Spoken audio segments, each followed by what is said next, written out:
The mockery begins, Captain. Zexhi's four eyes widened with amusement as the human ship appeared on his screens. The massive Kothani battlecruiser Dominator's Fist hummed with power, its weapons charging with deadly energy.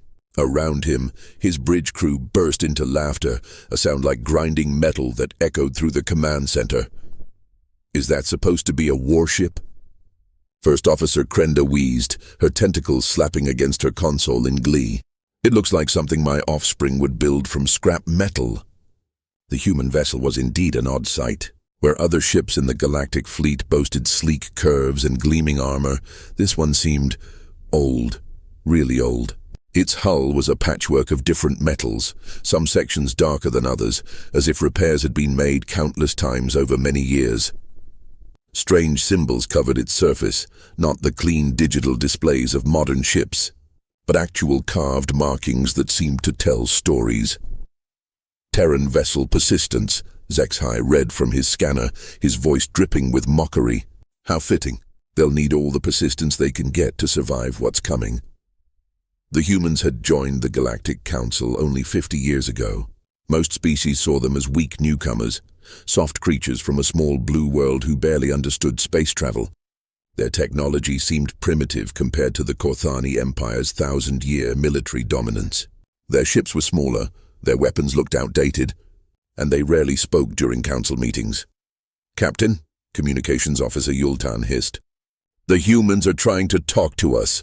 Put them through," Zexhi commanded, settling back in his command throne. "Let's hear what these primitives have to say before we destroy them." The main screen flickered, showing the bridge of the human ship. A woman with gray hair and tired eyes appeared. She wore a simple uniform with patches and repair marks, just like her ship. But something about her gaze made Zexhi's laughter die in his throat. There was something ancient in those eyes, something that spoke of battles fought and won long before he was born. "This is Captain Sarah Martinez of the Persistence," she said, her voice calm and steady. "You're in violation of the Neutral Zone Treaty." "Turn back now!" Zexhi's crew erupted in fresh laughter. The audacity. One small human ship telling the mighty Kothani to retreat. "Little human," Zexhi sneered, "you seem confused. We are the Kothani Empire. We have conquered 100 worlds. Our weapons can crack planets in half. Your pathetic ship is older than my grandfather's grandfather. What could you possibly do to stop us?" Captain Martinez didn't flinch. If anything, she almost smiled. "You'd be surprised what old things can do when they're pushed hard enough." "Captain," his weapons officer called out, "their ship it's not showing up properly on our scanners. The readings keep changing." Zexhi waved a dismissive claw. "Probably broken human technology. Charge all weapons. Let's put this ancient relic out of its misery." But as his crew worked, something strange happened. The human ship didn't try to run. It didn't call for help. It just sat there in space, waiting, and those strange symbols on its hull began to glow with a soft, steady light. "Sir," his science officer whispered, her voice suddenly uncertain, "I'm getting some very odd readings from that ship. The materials. Some of these metals don't match anything in our database." "Impossible," Zexhi snapped. "Humans have only been in space for a few hundred years. How could they have materials we don't recognize?" On the screen, Captain Martinez was still watching them with those ancient eyes. "Last warning," she said quietly. "Turn back now while you still can." The bridge fell silent except for the hum of charging weapons. Something was wrong here, but Zexhi couldn't put his finger on what. The human ship looked ready to fall apart, but Martinez acted like she held all the cards in this cosmic poker game. "Sir," the sensor operator called out, his voice shaking slightly. "You need to see this. I've been running deep scans on their hull composition. Some of these metals, they're not from Earth, they're not from anywhere in local space." "What are you saying?" "These materials come from the galactic core, sir. From systems that went dark thousands of years ago. And, sir, some of this metal is older than our entire civilization." Zexhi felt a chill run down his spine. That was impossible. Humans were newcomers to space. They were primitive, weak, barely able to maintain their small fleet. How could their ship contain materials from the ancient galactic core? On the screen, Captain Martinez tilted her head slightly. "Time's up," she said, and for the first time there was something dangerous in her voice. You should have listened. The symbols on the human ship's hull flared brighter, and suddenly Zexai's instruments began screaming warnings. Power levels that shouldn't exist. Energy signatures that made no sense. And in the depths of space around the human ship, something was stirring. What? What is that ship? Zexai whispered. Captain Martinez smiled, and it wasn't a kind smile. The Persistence is old, Captain Zexai. Older than you know. Older than your empire. And she's about to show you exactly what that means. The ancient awakens, the Persistence began to change before their eyes. What they had mistaken for patch jobs and crude repairs suddenly revealed themselves as something else entirely. The different metals weren't random fixes. They were battle scars from 1,000 different wars. Each piece carefully chosen and placed by master craftsmen who understood things the current galaxy had forgotten. Impossible readings across all spectrums. Shouted Science Officer Telmar, his claws clicking frantically on his console. That ship is generating power levels that should tear it apart. Captain Martinez's image remained steady on the screen, but behind her the Persistence's bridge was transforming. Panels that looked broken slid away to reveal gleaming controls underneath. Systems that appeared primitive flickered to life with displays showing star maps that stretched across the entire galaxy. Maps that included worlds the Kothani had never even heard of. You want to know what this ship really is, Martinez said, her voice carrying across the void between them. 3,000 years ago, when your ancestors were still learning to make fire, humanity faced something terrible. Something that came from between the stars. Hungry and endless. The human ship rotated slowly, and more symbols became visible, not painted on, but carved deep into the hull by weapons that could slice through reality itself. Battle damage from wars fought in the deepest reaches of space, against enemies whose names were spoken only in whispers. The Devourers, Martinez continued, and even Zexai felt his blood chill at the word. Every species in the galaxy had legends about the Devourers, ancient horrors that had consumed entire civilizations before mysteriously vanishing. They came for Earth first, you see. Back when your people thought the galaxy was empty. That's impossible, Zexai snarled, but his voice cracked. Humans have only been in space for 500 years officially, Martinez interrupted. But the Persistence and her sisters have been out here much, much longer. We've been fighting wars you can't imagine, protecting a galaxy that doesn't even remember we exist. The ship's hull continued to transform. Weapon ports that looked broken opened to reveal cannons that hummed with barely contained energy. Shield generators that appeared damaged flickered to life, surrounding the vessel with barriers that twisted light itself. Every patch on this hull, Martinez said, her eyes never leaving Zexai's, comes from a different battle. Metal from the burning worlds of Sector 7. Armor plating forged in the heart of a dying star. Shield crystals mined from dimensions that don't exist anymore. Zexai's crew was backing away from their stations now, instinctively recognizing something their minds couldn't quite process. This wasn't just a ship, it was a monument to wars fought in the darkness between stars, a survivor of battles that had shaped the galaxy itself. The outer colonies, Martinez continued, the ones that just went quiet 1,000 years ago. We didn't abandon them. We evacuated them, moved entire populations to hidden worlds, while ships like the Persistence held the line. On the tactical display, the human ship was no longer alone. Signatures appeared on the edge of sensor range. Dozens of them, all old, all carrying the same strange energy patterns that hurt to look at directly. Meet the Ghost Fleet, Martinez said with grim pride. Humanity's secret guardians. While your empires rise and fall, we've been out here in the dark, making sure the real monsters stay asleep. The Dominator's fist shuddered as something passed near them, something their senses couldn't quite track. Like a shadow cast by a light that didn't exist. Sir, whispered the sensor operator, there are more of them, dozens, maybe hundreds. They're everywhere, but they're not showing up right. It's like they're half in our dimension and half somewhere else. Zexai stared at the tactical display in horror. His mighty fleet, the pride of the Kothani Empire, suddenly looked like toys scattered on a playground. The human ships moved through space like living things, their hulls scarred by conflicts that predated written history. "Why?" Zexhai managed to ask. "Why reveal yourselves now?" Martinez's expression softened slightly. "Because something's stirring in the deep dark. The Devourers left markers behind when they retreated, and those markers are starting to glow. War's coming to this galaxy again, the kind of war that doesn't leave survivors." She leaned forward, and Zexhai could see the weight of centuries in her eyes. "Every empire in this galaxy is going to have to choose, unite under humanity's protection or face the darkness alone." "You're asking us to surrender to humans?" Zexhai sputtered. "I'm asking you to accept reality," Martinez replied firmly. "The Galactic Council thinks humanity is weak because we let you think that. Because it was easier to let you play your little empire games while we handled the real threats." The persistence drifted closer, and now Zexhai could see details that made his minds reel. The hull wasn't just patched, it was layered with materials from across the galaxy. Some sections pulsed with their own inner light, while others seemed to absorb light entirely. Technologies that shouldn't work together functioned in perfect harmony, creating something greater than the sum of its parts.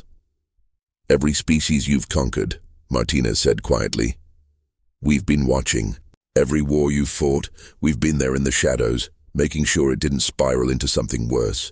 The Korthani Empire exists because we allowed it to exist. But why hide?" Zexhai asked, his anger turning to confusion. "Why let us believe we were strong?" Martinez smiled sadly. "Because strong, confident civilizations breed strong, confident people. And we're going to need every strong, confident person we can get for what's coming." The symbols on the Persistence's hull pulsed once more. And suddenly Zexhai's screens filled with images, star maps showing the galaxy as it really was. Not the tame, explored space of the Council charts, but a vast wilderness filled with sleeping giants and watching eyes. Hidden human bases in every system. Ancient weapons aimed at threats that dwarfed anything the current galaxy could imagine. "The age of playing pretend is over," Captain Martinez announced. "The galaxy is about to learn what humanity really is." Secrets of the deep dark, Captain. Martinez's image flickered as new data streams poured across the Persistence's communication channels. Behind her, Zexhai could see crew members moving with practiced efficiency. But these weren't the young faces he'd expected from a newcomer species. These humans looked weathered, experienced, marked by conflicts that had aged them in ways beyond simple years. "You want proof?" Martinez asked, reading the disbelief on Zexhai's face. "Computer, show them the archive." The space around both ships suddenly filled with holographic displays. Not the simple two-dimensional projections most species used, but complex three-dimensional maps that hurt to look at directly. Star systems appeared and disappeared, showing the galaxy's history over thousands of years. "This is the real timeline," Martinez explained, her voice taking on the tone of a teacher addressing slow students. 3,000 years ago, the Devourers came from the space between galaxies. They consumed the precursor civilization in 6 months. The builders lasted 3 years. The Eternal Empire, the ones who built those monuments you find on dead worlds, gone in 18 months. Zexhai watched in growing horror as the displays showed waves of destruction sweeping across the galaxy, entire spiral arms going dark as something vast and hungry consumed everything in its path. Earth was their next target, Martinez continued. A small young world with a species that had barely learned to use fire. But sometimes the smallest creatures surprise you. The display zoomed in on a tiny blue world orbiting an unremarkable yellow star. But as they watched, that world began to change. Cities appeared overnight. Technology advanced in impossible leaps. And ships, thousands of ships, launched toward the stars. "How?" Zexhai whispered. "Desperation," Martinez replied simply. "When extinction is the only alternative, evolution doesn't take millions of years. It takes months." The holographic display showed human ships engaging creatures that defied description, things that existed in too many dimensions, entities that fed on the life force of entire planets, machines that grew larger by consuming reality itself. We lost Earth, Martinez said quietly. In the first battle, the Devourers cracked our world like an egg. But we'd already evacuated everyone we could. 16 billion humans scattered to the winds, each carrying a piece of our home with them. The display showed the exodus, generation ships carrying human populations to hidden worlds, while smaller vessels like the Persistence stayed behind to fight a desperate delaying action. The Devourers had consumed 1,000 civilizations, Martinez continued. They expected us to break like all the others. Instead, we adapted. The images showed human ships changing, evolving with each battle. Hulls that learned from damage, weapons that grew stronger through conflict, shields that fed on the energy of enemy attacks. We couldn't beat them with technology. They'd absorbed the knowledge of species far more advanced than us. We couldn't outfight them. They were living war machines. So we did something they'd never encountered before. What? HFY found himself leaning forward despite his fear. We outlasted them. The display showed something impossible, human ships retreating not in defeat, but in strategy, leading the Devourers deeper into empty space, away from populated systems, while other human forces worked on something vast and complex. The cage, Martinez explained. It took us 800 years to build, and it required technology we had to steal, borrow, or invent from scratch. We turned an entire galaxy cluster into a prison. The holographic display expanded, showing a structure that spanned light years, not built of matter, but woven from space-time itself. A trap designed to catch entities that existed outside normal reality. We lured every last Devourer into the cage and sealed it behind them. But the cost, Martinez's voice grew heavy. 3/4 of humanity died in those wars. Entire fleets vanished into dimensions we couldn't even name, and we made a decision that haunts us still. What decision? We decided the galaxy was safer if nobody knew what we'd done. If nobody knew what was still out there, locked away but not destroyed. HFY's mind reeled. The neutral zone, those sectors marked as hazardous to navigation, are actually monitoring stations, Martinez confirmed. We've been watching the cage for 2,000 years, making sure it holds. And for 2,000 years it has. The display shifted, showing the modern galaxy. All the empires HFY knew, the Korthani, the Veltar Confederation, the Crystal Courts, appeared as tiny specks compared to the vast network of human installations hidden throughout space. Every species that's risen to power in the last millennium, Martinez explained, has done so under our protection. We guided your development, prevented wars that might have attracted attention from elsewhere, and made sure you grew strong enough to help when the time came. Help with what? Martinez's expression grew grim. The cage is weakening. After 2,000 years, the seals are starting to crack. And worse, we're picking up signals from outside our galaxy. The Devourers weren't alone out there. The display showed long-range sensors detecting movement in the void between galaxies, things vast and hungry, drawn by the sounds of breaking chains. The Persistence and ships like her aren't just warships, Martinez explained. We're the early warning system. When the cage finally breaks, and it will break, we'll be the first line of defense for every living thing in this galaxy.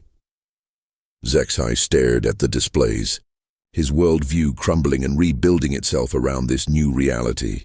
Why tell us now? Why reveal the truth? Because we can't do it alone anymore, Martinez admitted. The enemy we'll face this time won't just be the Devourers. It'll be everything they've recruited during their imprisonment, plus whatever's been growing in the darkness between galaxies. She gestured to the tactical display, which now showed human ships throughout the galaxy, not dozens but thousands, all bearing the same ancient scars and impossible technologies. Every empire in this galaxy is going to have to choose, Martinez repeated.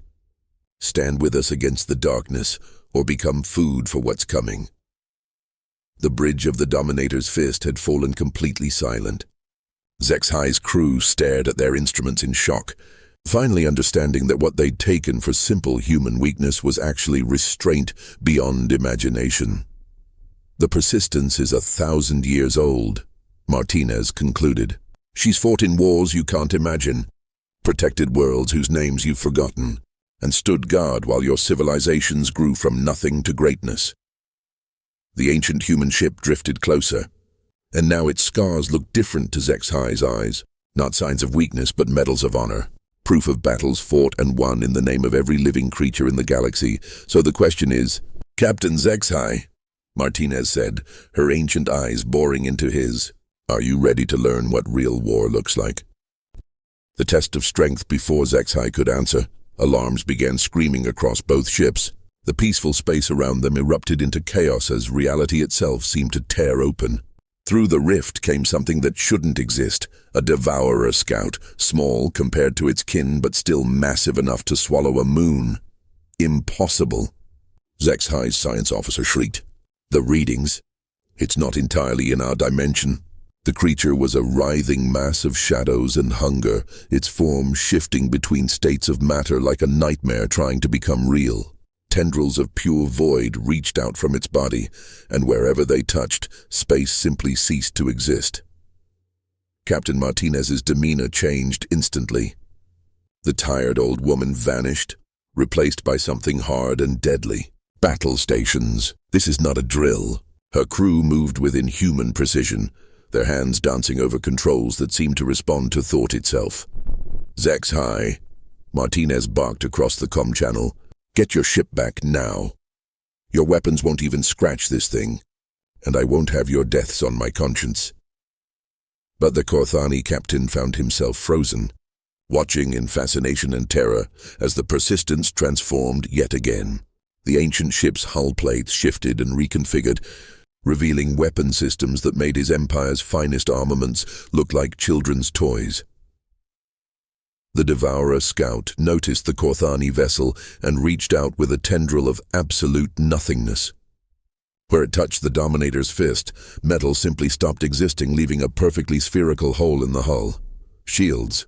Zexhi screamed, but his defensive systems flickered and died under the creature's reality-warping presence. Then, the Persistence opened fire. The weapons that emerged from the ancient human ship weren't energy beams or projectiles. They were tears in space itself, wounds in reality that bled impossible colors. When they struck the Devourer, the creature screamed with a sound that existed in dimensions the Korthani couldn't perceive. Quantum disruptors, Martinez explained tersely as her ship maneuvered with grace that defied physics.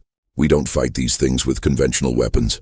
We attack the mathematical equations that let them exist. The Devourer lashed out, its tendrils moving faster than light itself. But the Persistence wasn't where the attack landed. It was everywhere and nowhere, phasing through attacks that should have destroyed it utterly. Dimensional slip drive, Martinez continued, her voice calm despite the cosmic battle raging around them. We learned not to fight in 3 dimensions when the enemy operates in 12. Zexhi watched in awe as the human ship danced through space-time itself, appearing behind the creature to deliver devastating attacks before vanishing again. Each hit tore chunks from the Devourer's form, but the wounds sealed themselves almost immediately. It's regenerating too fast, Martinez's weapons officer called out. Then we don't give it time to heal, Martinez replied grimly. Activate the silence protocol. Something changed in the space around the Persistence. The stars seemed to dim, and even the light from the ship's weapons took on a muted quality. The Devourer, which had been pressing its attack with relentless fury, suddenly hesitated. What did you do? Zexhi whispered. We removed sound from this area of space, Martinez explained. Not just audio frequencies, all vibration, all resonance. Devourers navigate by sensing the harmonic patterns of reality itself. Take that away and they're blind. The creature thrashed wildly, its tendrils striking at empty space as it tried to locate its enemies. But the Persistence was already moving, positioning itself for a killing blow. Zexhi, Martinez said suddenly, I need you to do exactly what I tell you. Your ship's quantum resonance chamber. Overload it and aim the discharge at these coordinates. Data flooded across to the Dominator's fist, showing a specific point on the Devourer's form that pulsed with sickly light. That will destroy my ship. Zexhi protested. No, Martinez corrected. It will save your ship, and possibly your entire species. Do it now! Something in her voice cut through Zexai's fear. This wasn't a request. It was a command from someone who'd fought wars beyond imagination. His claws moved over his controls, pushing his ship's power systems beyond their safety limits. "Firing," he announced. The beam that erupted from the Dominator's fist was crude compared to human technology, but it struck the Devourer at the exact moment the Persistence delivered its own attack. The combined assault punched through the creature's defenses and struck something vital at its core. The Devourer's death scream shattered windows on both ships as it collapsed into itself, folding through dimensions until nothing remained but a slowly dissipating cloud of cosmic dust. In the sudden silence, Zexai found himself staring at the human ship with new understanding. The Persistence hung in space like a sleeping predator, its weapons already powering down and its hull plates sliding back into their defensive positions. "Well done, Captain," Martinez said, and there was approval in her voice. "You just helped kill your first Devourer. Most species don't survive their first encounter." "How many have you killed?" Zexai asked quietly. "Personally?" "About 300. The Persistence has a total score of just over 2,000. Martinez paused. "But that was just a scout. The real ones are 100 times larger and infinitely more intelligent." The tactical display updated, showing long-range sensors detecting more rifts opening throughout the galaxy. Not many, just a handful, but each one represented a breach in humanity's ancient prison. "The cage is definitely weakening," Martinez observed with professional calm. "We have maybe 6 months before major breaches start opening." She turned to face Zexai directly. "So I'll ask you again, Captain. Are you ready to learn what real war looks like? Because ready or not, it's coming for all of us." Zexai looked at his crew, saw the fear and awe in their eyes, and made the decision that would define his species' future. "Teach us," he said simply. Martinez smiled for the first time since the battle began. "Then welcome to the real galactic community, Captain. Let's hope we can get you ready in time." Around them, more human ships began to decloak, revealing the true scope of humanity's hidden fleet. Ships that had guarded the galaxy for 2,000 years were finally coming home. The Age of Secrets was ending. The Age of Unity was about to begin. But first, they would all have to survive what was coming from the deep dark between the stars. The truth revealed. 6 months later, the galaxy had changed forever. The Grand Assembly of the Galactic Council met not in the gleaming towers of the core worlds, but in the ancient human fortress known as Bastion Prime, a massive structure hidden in a nebula that human ships had called home for over a millennium.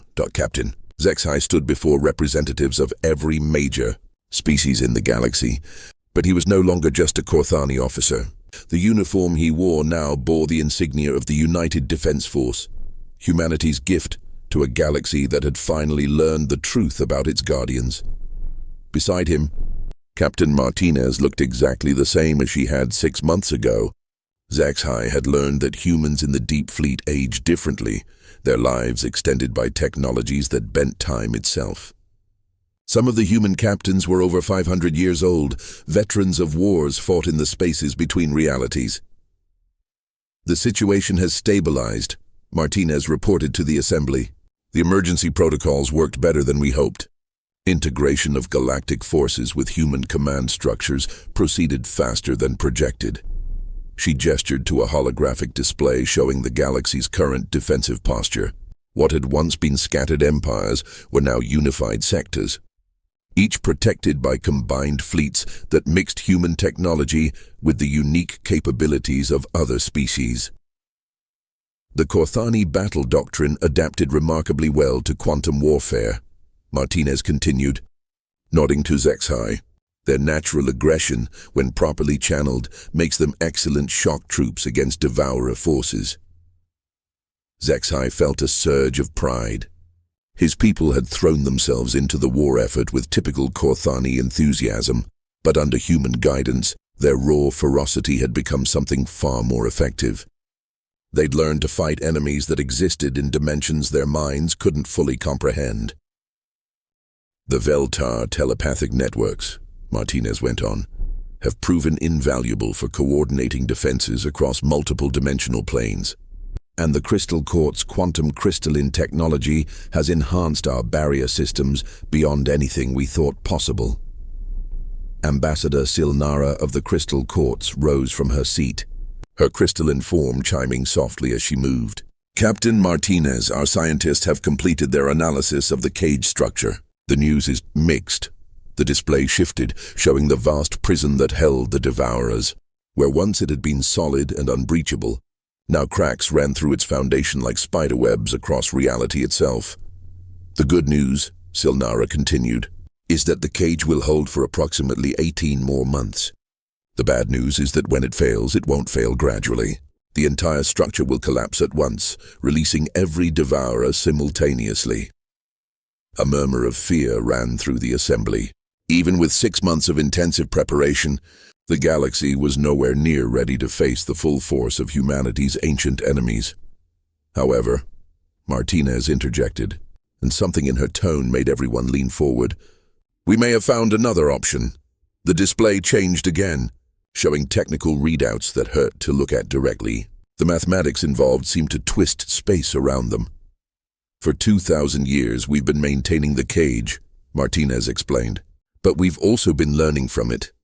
Studying the Devourers, understanding how they work, finding their weaknesses. She paused, and Zexhai saw something he'd never seen before in the ancient captain's eyes.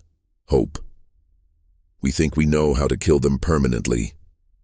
The assembly erupted into excited chatter, but Martinez raised her hand for silence. The process will require every major species in the galaxy working together. It will demand sacrifices from all of us. And it will mean revealing the final secret we've kept hidden for 3,000 years. What secret? Demanded Ambassador Krelth of the Hegemony Worlds. Martinez looked around the assembly, meeting the eyes of representatives from dozens of species. Then she smiled, not her usual grim expression, but something warm and genuine. Humanity didn't evolve on Earth, she said quietly. The chamber fell completely silent. Earth was a colony world, Martinez continued. Our real homeworld was consumed by the Devourers 3,000 years ago. But before it fell, our ancestors did something unprecedented. They scattered the human species across space and time, ensuring that no matter what happened, some of us would survive.